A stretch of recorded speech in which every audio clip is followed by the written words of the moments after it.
All right, today we're diving into one of the most controversial thinkers in all of history.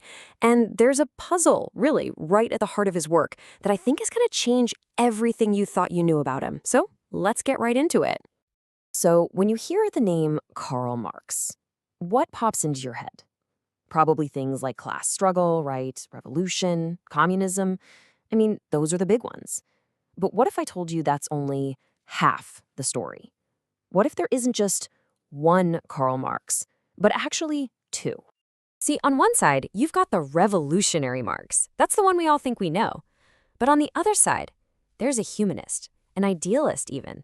And his main thing wasn't exploitation. It was this incredibly powerful concept he called alienation.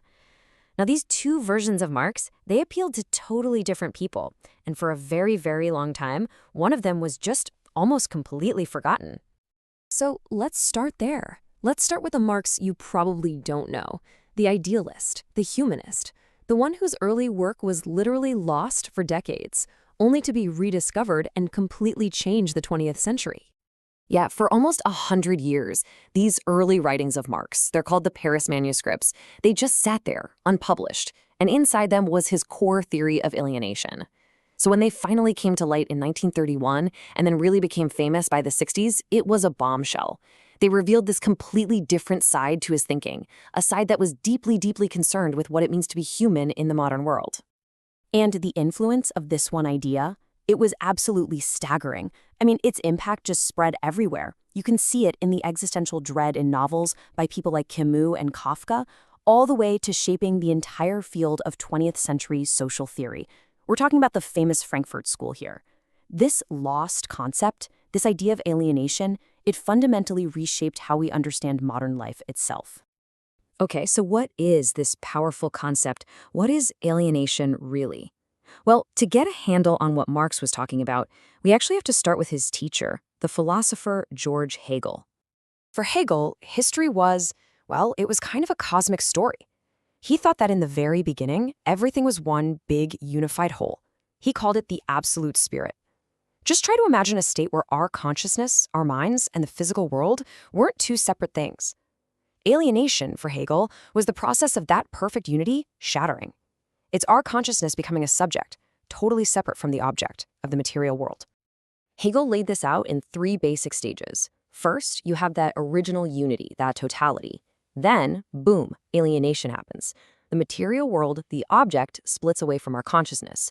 But then, the final step is overcoming it. This is where human consciousness gets smart enough to understand and control the world around it, basically reuniting everything. But, and this is key, for Hegel, this was all a process that happened in our minds, in thought. Now, Marx looked at this and thought, okay, that's brilliant, but it's way too abstract. So what did he do? He took Hegel's lofty framework and yanked it right down to earth. He applied it not to some cosmic, absolute spirit, but to the real, tangible, everyday experience of just living in the modern world. And this is where it gets really relatable. Think about it. Have you ever been stuck in a class you had to take, maybe for a requirement, and it just felt completely meaningless to your actual life? You know, you feel like you're not in control. You're just going through the motions to get that grade. You might even say it out loud. I feel so alienated in this class, right? That feeling, that sense of being disconnected from what you're doing, of the rules controlling you instead of you controlling your life, that is exactly the human experience Marx was getting at. So, over the course of just a couple of years, 1843 and 1844, Marx went on this incredible intellectual sprint. He was basically hunting for a real-world solution to this very real problem of alienation. And you can see just how fast his ideas were developing. In the summer of 43, he starts by saying, hey, the state isn't neutral. It's basically working for the wealthy. Then just a few months later, he drills down deeper. He says the root of the problem isn't the state, it's civil society, our economic lives. Then, by early 44, he thinks he's found the agent for change, the proletariat, the working class.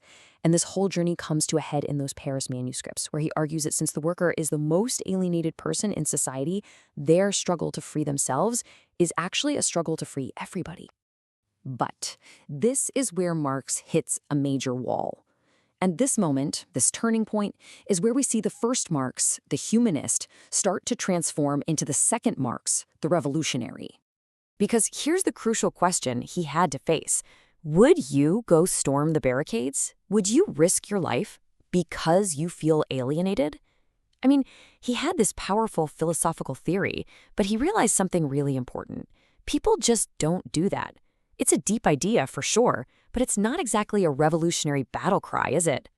He knew he needed something more concrete, something more material, a gut-level reason for the working class to revolt. And so he just abandoned the Paris manuscripts. That's why they sat unpublished for so long. He turned his attention instead to the hard economics of guys like Adam Smith and David Ricardo. And this, right here, is the moment the young, humanist Marx gives way to the mature, revolutionary Marx, the one who would develop the theory of exploitation. But before he totally moved on, he jotted down this short, fiery set of notes that perfectly captured the spirit of everything he'd been thinking. It's called the Theses on Feuerbach, and you can almost think of it as a bridge between the two Marxes. The absolute core idea here is a concept called praxis. And put simply, it's the idea that the truth of a theory isn't something you figure out just by thinking about it. No, it's something you have to prove through practical action that actually changes the world. It's not about abstract thought, it's about doing. You prove an idea is true by using it to change reality. And these theses are just this powerful call to action. He's arguing that we have to prove truth in practice, that we're not just victims of our circumstances, we are the ones who change them. He says that social life is, at its heart, practical. A theory isn't any good unless it grips the masses, unless it's actually relevant to people's lives. And the whole point is to move from thinking about ourselves as these isolated individuals to seeing ourselves as part of a socialized humanity. And all of this leads to his most famous, most powerful, and most quoted line of all. He says, "The philosophers have only interpreted the world in various ways. The point is to change it." And for Marx, that was the whole game. A philosophy that just sits on a shelf and describes the world has failed. The real point of understanding the world is to transform it. And that, really, is the challenge that both versions of Marx, the humanist and the revolutionary, leave us with.